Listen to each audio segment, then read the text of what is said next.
tardes a todos. Buenas tardes, señoras y señores. Bienvenidos al Salón Príncipe de Asturias del Centro Asturiano de Madrid. Es una gran satisfacción que nos veamos aquí reunidos para un acto tan interesante, de gran alcance cultural, y ya saben ustedes que esta es una pequeña embajada de nuestra querida tierrina en la capital de España. Es una de las casas regionales, si no la más antigua, en cuantas hay repartidas por el mundo, probablemente la más antigua. Hay quien nos disputa esta veteranía en Cuba, pero bueno, es un poco discutible. En cualquier caso, ya hemos cumplido 138 años como institución y estamos encantados de que haya tanto seguimiento, que de alguna manera nos acompañen en los muchos actos que tenemos. Visiten por favor nuestra página web, que es una manera también de estar en contacto. Hay actos muy variados, de diversa naturaleza, con el denominador común sociocultural. Hay un gran compromiso musical todos los lunes, ya desde hace más de 30 años, me parece que vamos por la 31ª edición. Hay un martes de la poesía al mes, tenemos encuentros de educación y salud, más conferencias, presentaciones también de libros muy variados. Por tanto, es una gran satisfacción. Y desde luego, aunque ya este año empezamos el curso un poco antes que en otras ocasiones, en septiembre, además del Día de Asturias, que es nuestra fecha más emblemática, el Día de Asturias, de la festividad de la Santina, tuvimos también pues alguna presentación en este mismo salón y tal, ¿no? Pero algunas personas no las había visto, algunos es posible de ustedes que vengan por primera vez, esperemos que sean muchas más. También la autora pues tiene que seguir publicando, tiene que desplegar esa creatividad tan necesaria, que tanto ha de valorarse en los distintos ámbitos, y seguir produciendo, seguir escribiendo para dicha de todos. Y entonces, pues muchas gracias por venir. Singularmente, como es costumbre en la casa, pues quiero mencionar a algunos amigos, a algunos compañeros que veo, como don Manuel Rodríguez de Maribona, del Cuerpo de la Nobleza de Asturias, que tanto colabora y tan bien con esta casa. El 5 de noviembre tenemos una cita aquí, igualmente con una conferencia extraordinaria de muchísima actualidad, que se anunciará dentro de poco, con la revista Asturias de noviembre, en versión digital y en versión también impresa, que llega a algunos compañeros. Tenemos también como miembros del Consejo Superior pues a doña Asunción Laredo aquí presente, nuestra pregonera, nuestra cantora extraordinaria, magistral, este año en el Día de Asturias, con su esposo, don José Sotero, compañeros de la Junta Directiva, veteranos. Ayer precisamente hablábamos de quién era el más antiguo, no viejo, porque aquí todos tenemos un espíritu joven, como corresponde en estos tiempos difíciles, donde hay que agitar nuestra bandera identitaria y abierta y unitiva, y uno de ellos es Tino, compañero de todas las horas y de todos los años, muy celebrado, y también Ángel de Pedro, y todos los demás sean bienvenidos. Como digo, es una satisfacción para este Centro Asturiano de Madrid, para un servidor como su presidente, el poder presentar este libro de doña Luisa Navia Osorio García Braga, doctora en Comunicación Audiovisual y Publicidad, libro que lleva por título Los agujeros de gusano, una novela editada por Luna de Abajo. Van a intervenir pues don Manuel Villa Cellino, presidente de la Fundación Antonio de Nebrija, también presidente de su consejo rector de la Universidad Antonio de Nebrija, universidad que hay que decir que es conocida como la Universidad de los Asturianos, por razones obvias. El fundador, don Manuel Villa, asturiano, y luego pues hay egregios colaboradores y personas adscritas de muchísimo prestigio, profesorado, alumnos ya muy destacados que trabajan como profesionales, etc. Miembro, además, de nuestro Consejo Superior, de este Centro Asturiano de Madrid, e impulsor, este es un dato también muy relevante en los últimos tiempos, entre los méritos que debo destacar, impulsor del acercamiento de Compromiso Asturias 21 y de los centros asturianos, que por cierto tenemos que dar seguimiento a esta cuestión. nos dio por motivo de este encuentro cordial pues una magistral conferencia sobre el papel que desarrollan las universidades privadas, a menudo poco conocido, y dentro de la heterogeneidad existente en ese mundo de los centros de enseñanza superior de adscripción de titularidad privada. Además posee el máximo galardón que concede esta casa, un preciado galardón, que es la Manzana de Oro. La Manzana de Oro. Y ha sido elegido este año asturiano universal, especialmente por la internacionalización de la Universidad Nebrija. Este galardón asturiano universal lo concedemos conjuntamente los centros asturianos y casas de Asturias de la Comunidad de Madrid. Me refiero al Centro Asturiano de Tres Cantos, al de Alcobendas, a la Casa de Asturias en Alcalá de Henares, efectivamente, y también a la recién llegada, la benjamina, que es la Casa de Guadarrama, la Tarabica, conjuntamente con el Centro Asturiano de Madrid, que actuó como anfitrión, pero es un galardón conjunto. Y entonces estamos encantados, muy orgullosos, porque hay que decir además que don Manuel Villa es un gran benefactor de la cultura, un gran benefactor de este centro asturiano, y estas cuestiones debemos decirlas, y por tanto pues estamos encantados, muy agradecidos y felices de su compañía. Voy a pasar a una presentación sumaria también de doña María Dolores Duque de Estrada y Castañeda, a mi izquierda, pero antes no se me puede olvidar, porque si no me van a poner alguna pega, con razón, que también está Salvi, una compañera de la Junta Directiva, nuestro asesor Paco y su esposa y Ana Rosa. Me parece que no me dejo a ningún otro compañero de la Junta. Muy bien. Doña María Dolores Duque de Estrada y Castañeda, diplomada en Genealogía, Heráldica y Derecho Nobiliario del Consejo Superior de Investigaciones Científicas, académica de número de la Academia Matritense, también diplomada en Genealogía, diplomada en Informática, profesora de Paleografía, antigua directora de la Fundación Cultural de la Nobleza Española, directora de Comunicación de la Confederación Iberoamericana de las Ciencias Genealógica y Heráldica. Ha sido, además, directora de la página web de dicha academia. Es para nosotros una gran satisfacción, doña María Dolores, que nos acompañe, que intervenga usted en este acto, en esta su casa. Y también, fuera del programa, fuera de la tarjeta, está don Andrés Menéndez, en el extremo de la derecha, sin que esto tenga ninguna connotación de otra índole, que es nuestro presidente adjunto, que ahora va a intervenir porque está deseoso de decirme algo, pero previamente tengo que comentar su condición de gran colaborador de esta casa y un hombre muy polifacético. Sí.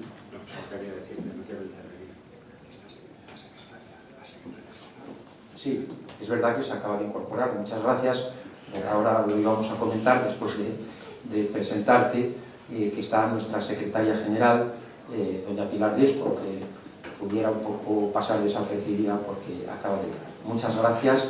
Y ahora, con arreglo al protocolo establecido, va a intervenir don Manuel Villa, posteriormente doña María Dolores, y finalmente la autora del libro, bueno, para que ella también pues, nos comente lo que considero oportuno. Muchas gracias a todos y sin más tiene la palabra don Manuel Villa Cedillo. Muchas gracias.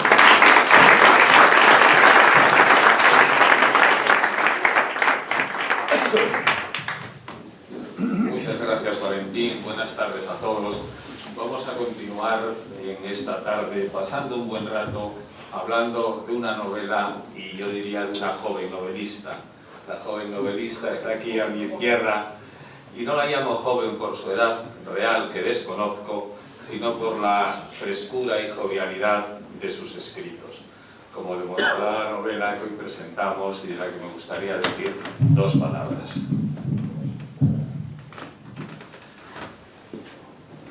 Voy a empezar reconociendo que conocí de niño a nuestra escritora, pues ella es la hermana pequeña del compañero de mi clase en el Loyola, en el colegio de Loyola, que sacaba las mejores notas de la clase.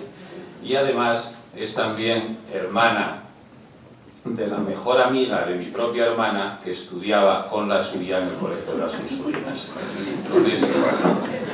con eso reconocer ese conocimiento profundo que tenía desde joven. Digo profundo porque era justo lo contrario. Los hermanos pequeños no les hacíamos nunca caso a los amigos ni los parientes.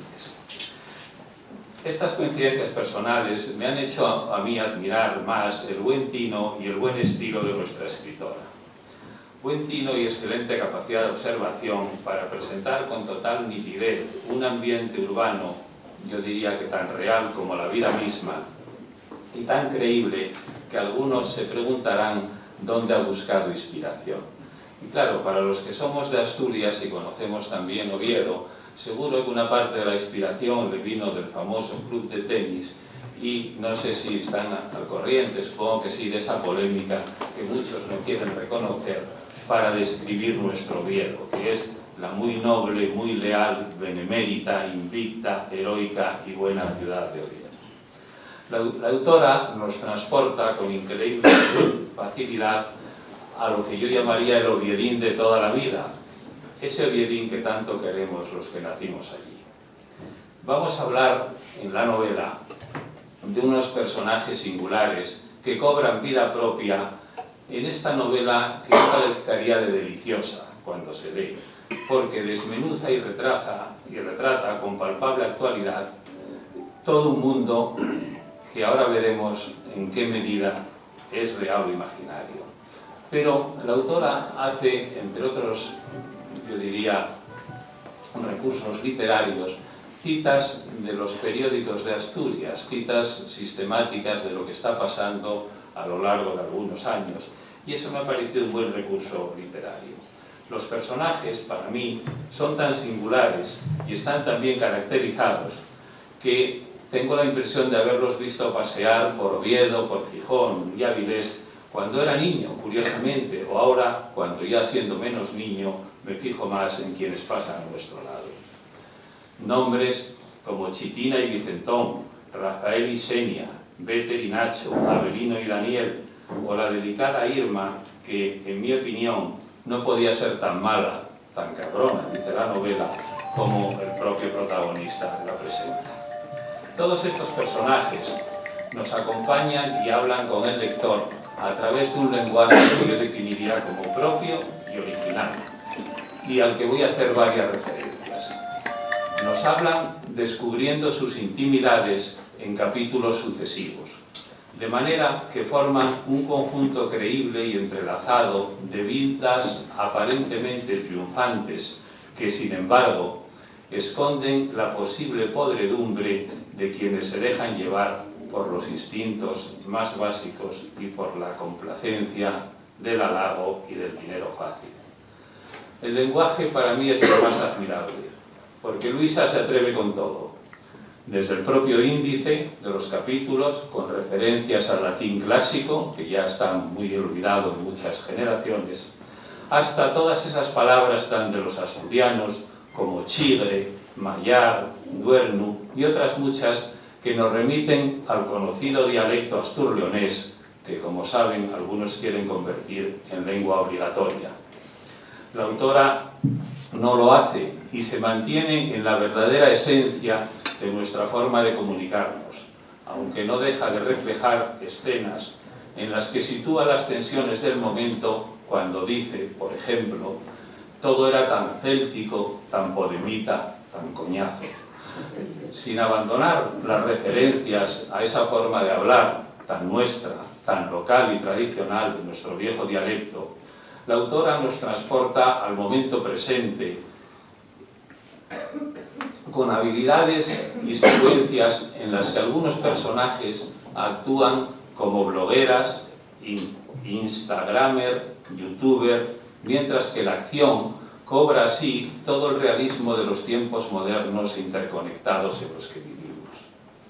A mí personalmente me llenó de emoción, y espero que a ustedes, el paseo por los merenderos y sidrerías de la capital asturiana, acompañando imaginariamente a los personajes, porque, como reiteraré varias veces, Luisa consigue retratar a la vez el ambiente de hoy día y el de nuestra juventud o nuestra infancia. No se sorprendan por esta alabanza real, porque la escritora es estupenda Y yo lo he pasado también leyendo la novela, esta novela, Los agujeros del gusano, que me gustaría transmitirles a ustedes lo bien que se puede pasar haciéndolo. Les recuerdo que está editada por Luna de Abajo, como nos ha dicho el presidente, el año pasado, es asequible y casi se agotó su primera edición. Además, la novela tiene para mí un valor extraordinario, que soy de Oviedo, como ya les dije, y ese valor extraordinario es que nos lleva al Oviedo de toda la vida, al que conocí de niño y de joven, y simultáneamente al que encontraríamos hoy si volviéramos a vivir en la ciudad.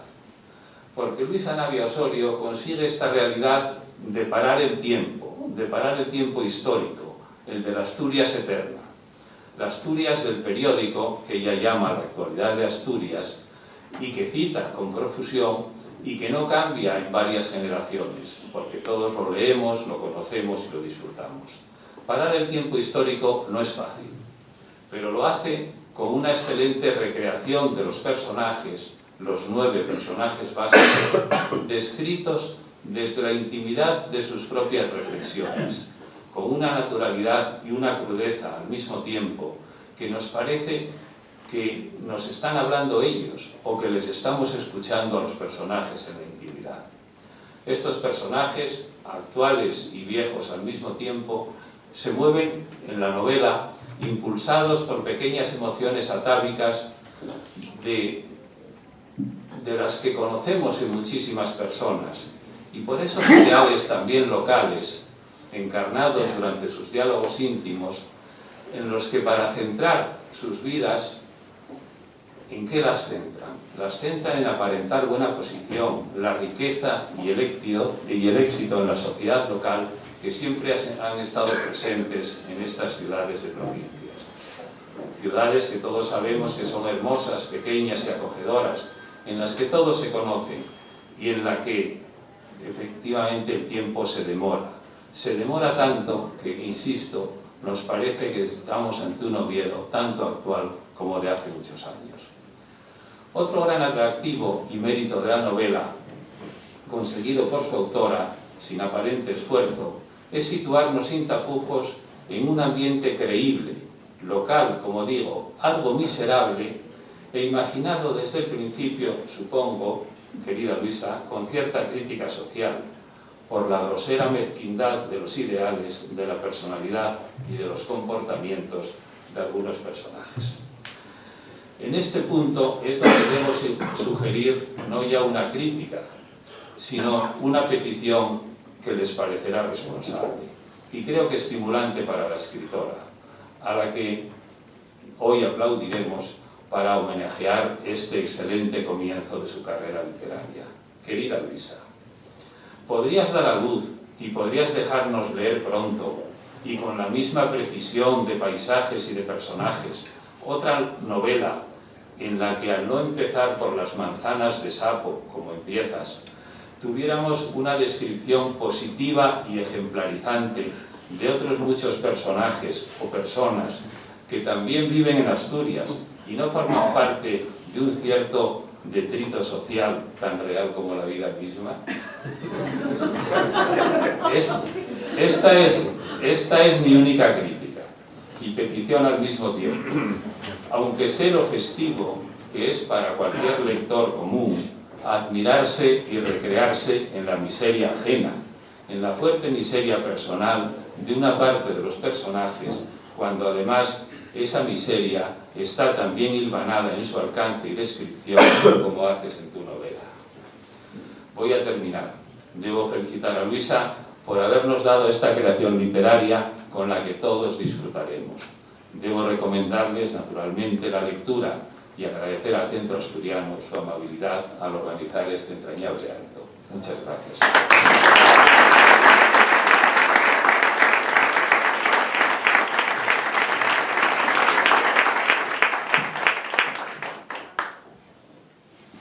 Muchas gracias, don Manuel. Tiene ahora la palabra doña María Dolores Duque de Estrada.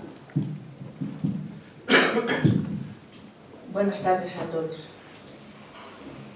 Puede que más de uno de ustedes se pregunten, ¿qué hacía una genealogista de la Academia Matritense, o sea, de Madrid, presentando la novela de una escritora asturiana.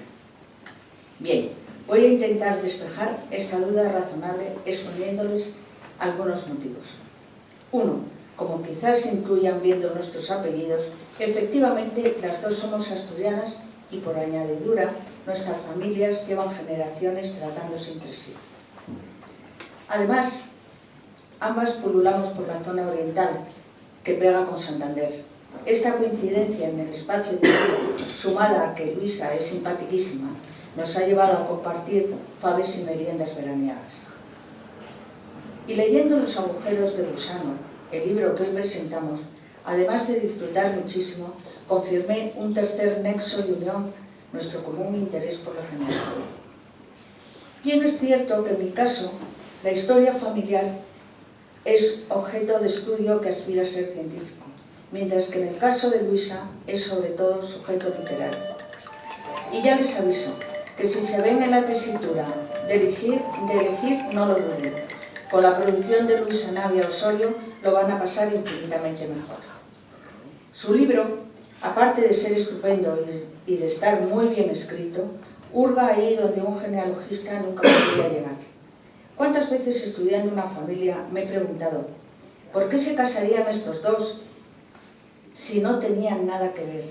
O ¿cómo llegó a millonario este paisano que nació en el pico del monte? El genealogista puede reconstruir el árbol familiar con sus ramas ascendientes y colaterales, pero Luisa va más lejos. Luisa desvela el parásito en la corteza, el fruto picado, cuenta sin tapujos la poda radical y el abono oportuno, aunque no huela bien. Un cliente me dijo una vez que los grandes árboles genealógicos necesitaban estercolarse de vez en cuando. Cada 2 o 3 generaciones había que emparentar con alguien de posibles. Los apellidos daban igual. Lo importante es que fuera muy, muy rico. Solo así la familia seguiría creciendo en esplendor. Y entre otras cosas, de eso habla este libro, de estercolar el árbol, mejor dicho, de cuchar, utilizando el término asturiano, aunque no sea muy bonito. El proceso no es novedoso. Si examinamos a grandes rasgos la construcción de la aristocracia asturiana, podemos identificar las distintas capas que se han ido superponiendo a lo largo del tiempo. Y siempre el factor económico será clave en esta secuencia. Según Trelles, venerable genealogista nacido en Navia a finales del siglo XVII, no solo la nobleza asturiana, sino toda la nobleza española tiene su cuna en la batalla de Covadonga. Si esto es verdad, aquello debió de estar muy concurrido y tan animado como un buen cóctel. Dejando aparte las leyendas entrañables, ciertamente podemos identificar un núcleo originario formado por cierta nobleza altomedieval de raíces militares, para entendernos, los de Covadonga que decíamos antes. Estos se mezclan más tarde con la floreciente burguesía, surgida a finales de la Edad Media en los grandes núcleos urbanos. A estos dos grupos se añaden durante la Edad Moderna los hidalgos rurales, enriquecidos gracias a la progresiva acumulación de mayorazgos. En el XIX llega el turno de los indianos y sus enormes fortunas de origen americano. Y ya en el siglo XX se incorporan las acomodadas familias de la banca, el carbón, el acero o la construcción. El resultado de toda esta mezcla, destilada durante siglos, y su encontronazo con la nueva clase pudiente de nuestro tiempo, está retratado de manera desternillante en El agujero de gusano. La autora transcribe implacable el diálogo de sordos entre los de toda la vida y los que nadie sabe de dónde salieron. A través de su humor inteligente y un punto cínico, que muchos dirían inglés, pero que a mí me parece, sobre todo, de una elegancia ancestral, Luisa va despojando de artificios a todos los personajes. Con maneras de hada traviesa, le bastan 2 pasos ligeros de su varita para convertir a los protagonistas en miserables surnias. Otra palabra asturiana preciosa, esta sí, que significa ratoncillo. Quizás el único personaje del libro que sale indemne de esta debacle es Brañes, la casa familiar, prototipo del palacio rural asturiano, con su tejado achacoso, con su jardín soñado, sus piedras añosas y su blasón. Brañes tiene vida propia, acogedora y entrañable unas veces, distante y despiadada otras. La gran casona mantiene su dignidad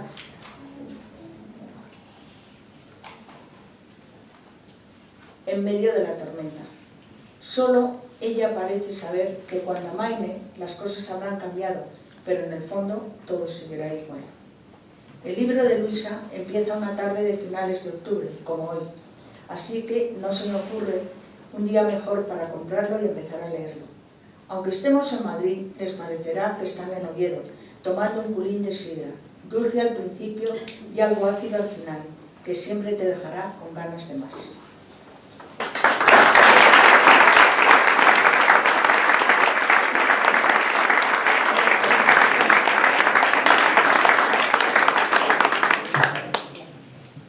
Muchas gracias, doña María Dolores. Tiene la palabra la autora, doña María Luisa.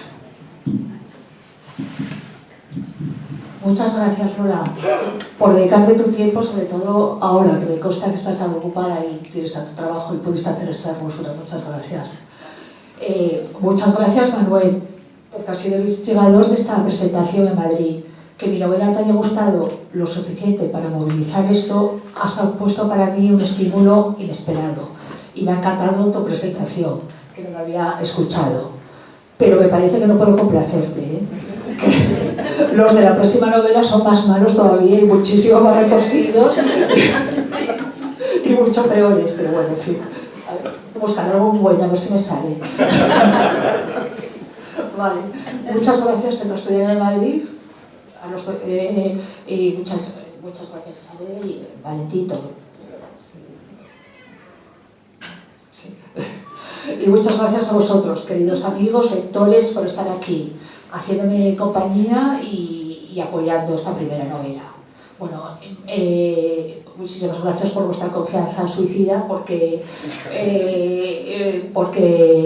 con anterioridad únicamente había redactado mi tesis doctoral. Y es que jamás había tenido ninguna afición literaria. Alguna vez sí que pensaba en un argumento, pero nunca conseguía hacer fluir una historia que mereciese la pena y compensase el esfuerzo que supone la escritura de una novela.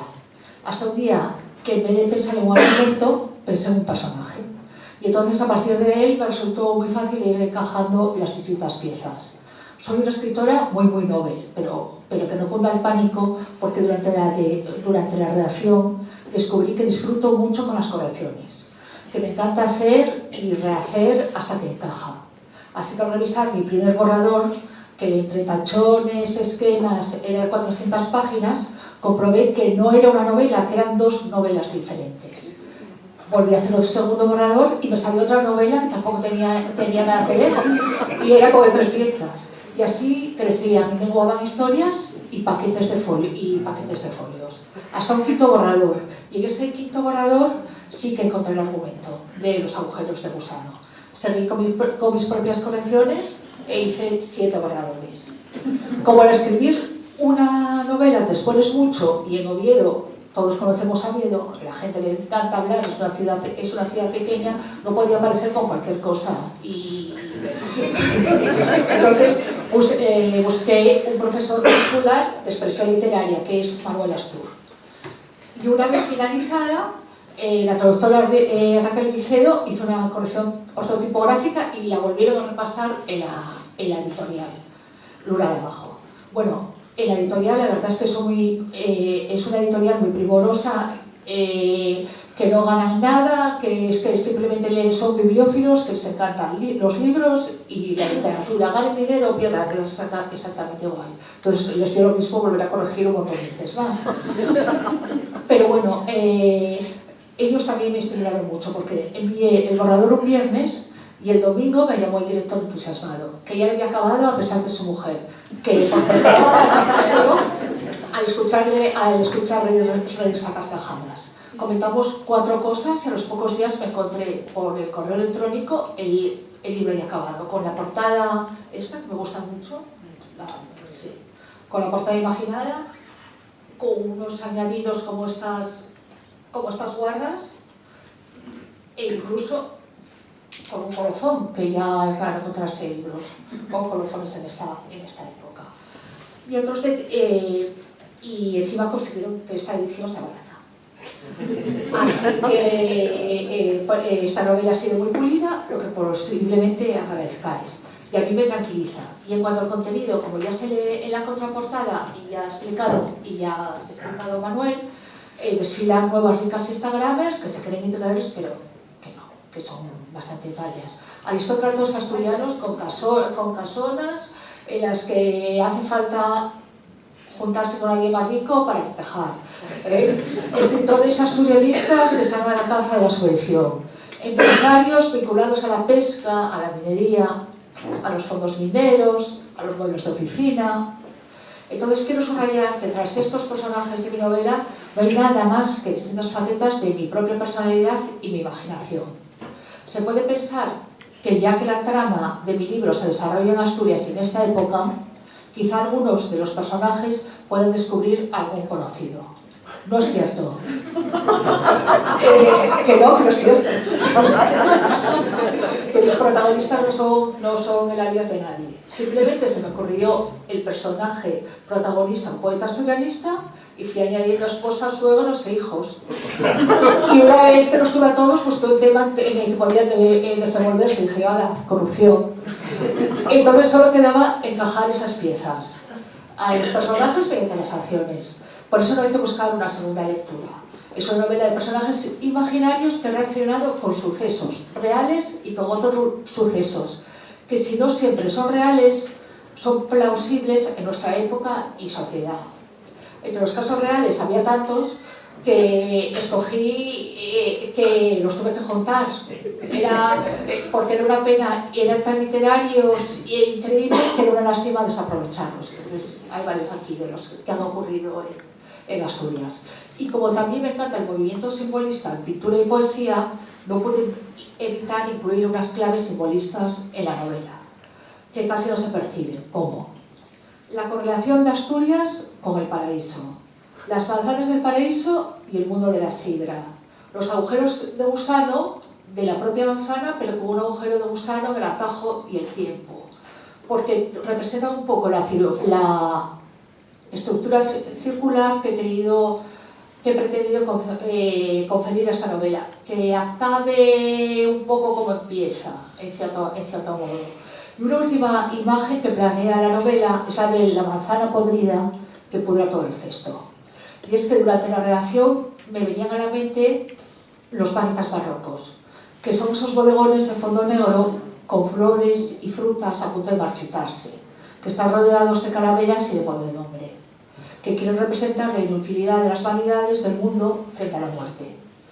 Y por eso quise yo que lo presentase Lola, porque ha visto tantos blasones cubiertos de musgo y que ha visto páginas húmedas de archivos parroquiales, nacimientos, matrimonios, vidas, muertes, afanes, vanidades, que han quedado en una caligrafía muy anticuada y muy desvaída, que desaparecerá en cualquier momento comida por el moho.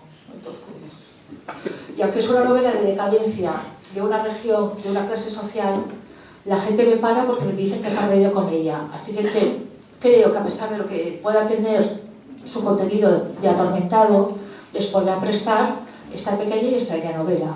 Así que muchas gracias a todos y espero que disfruten.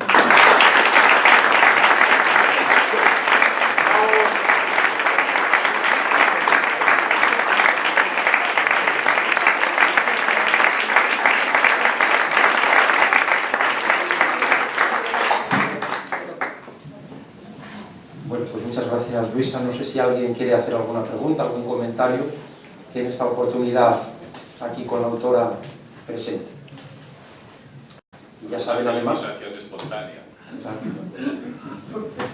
Y luego esperamos que se firmen muchos libros también, que ya está... Bueno, alguno habrá que no lo haya traído. Si alguien quiere preguntar algo, algún comentario... Pues si no, pasamos a las firmas. Procedemos a firmar la autora y después tenemos un aperitivo, cortesía también de Luisa, de la autora. manera que muchas gracias a todos y adelante los que quieran venir a que se le firme el libro, pues tienen la ocasión. Muchas gracias a todos.